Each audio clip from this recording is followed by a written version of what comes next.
But when we put anyone or anything in the place of God, we're in trouble. And it's not always easy to discern.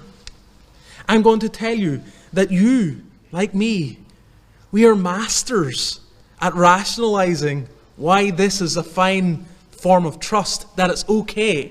Where we say, we're still the people of God. We're just going to Egypt. Or whatever it might be, whatever the context is. And so we have a job. We've been in that job for years. We have a sense of job security. And so we stop praying, give us this day our daily bread. Because for the last 10 years, you've never wanted for bread. It's always been there.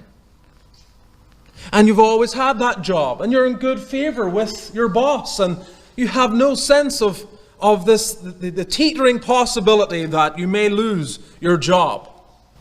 And this is what happens. We lose sight of who God is. We don't remember. We think that all the armies of Egypt are stronger than God. We wouldn't say it, but by implication, that's what we're saying. And so there's no calling out to God. There's no desperate prayer. There's no calling for days of prayer. There's no dependence. Now, you see this in people's lives, individuals' lives. They have some catastrophe strikes, and there's no prayer. And if there is prayer, then it amounts to what you might call 911 praying. That's their prayer life, 911 praying.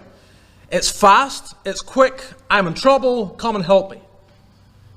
There's no fellowship, there's no repentance, there's no deep longing for God.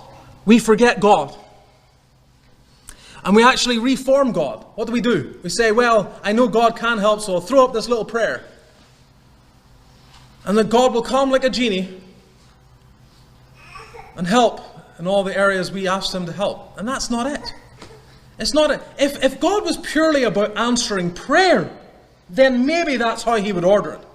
If it was purely about answering prayer, where he's there and he said, if you need any help, just call. If that was what God was looking for, then maybe prayer would produce immediate results in the way that we might imagine. But that's not the only thing. He is looking to deepen our sense of fellowship with him. He's preparing us for eternity. He is working in us both the will and to do of his good pleasure.